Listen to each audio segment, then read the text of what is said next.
Lack of project governance is one of the reasons why consultants often charge so much for so little value in return. What is project governance, and how can it improve how you partner with your consultants? That's what we will talk about today.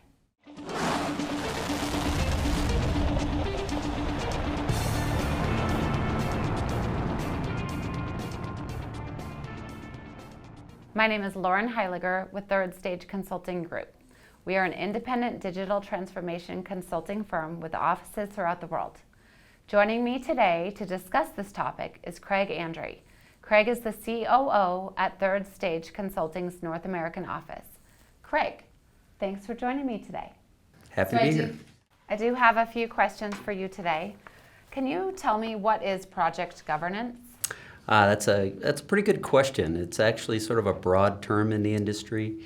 Okay. It has to do a lot with oversight of projects. It sometimes ties into overall corporate governance, but sometimes also into like project management and the running of projects. For our purposes, it's really about a framework of activities and deliverables that we try to put around every project that we have to ensure delivery on those projects. Great.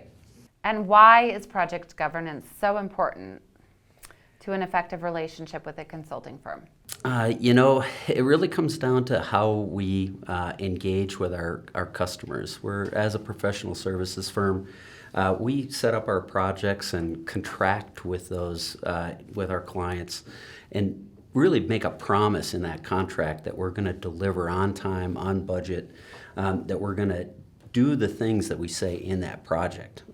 By putting a framework around the project that ensures that we do follow those guidelines, keeps on track, it really does sort of help us keep that promise to the customer, and then do it in an efficient, effective way that really pumps up sort of the communication around it and keeps things on track. Okay, great.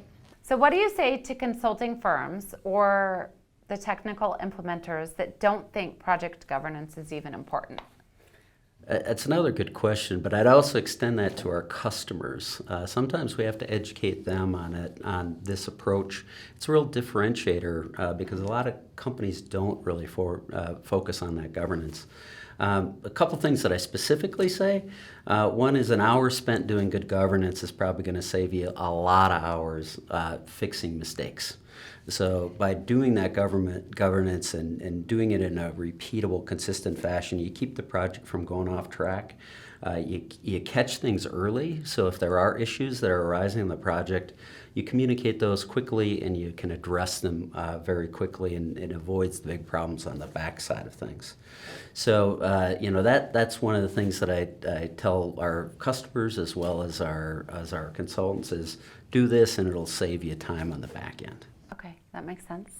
And then what would be a couple things that you think are most important to look for in project governance as far as the framework is concerned?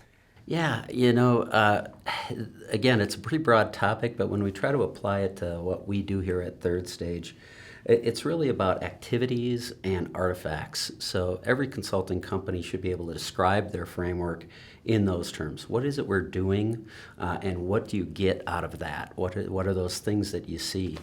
So we have activity lists for project kickoffs and weekly rhythm of business, for milestone reviews and acceptance of deliverables, for change management. When change occurs on a project, having some formal structure around that is really important. And then project completion. And so when you talk to customers about that, when you talk to folks about the value, those are the things that we look for, sort of the activities and the deliverables that are going to keep that on track. Okay, great. Well, thanks again for being here, and thanks to all of you for being here as well. We hope you found this information valuable.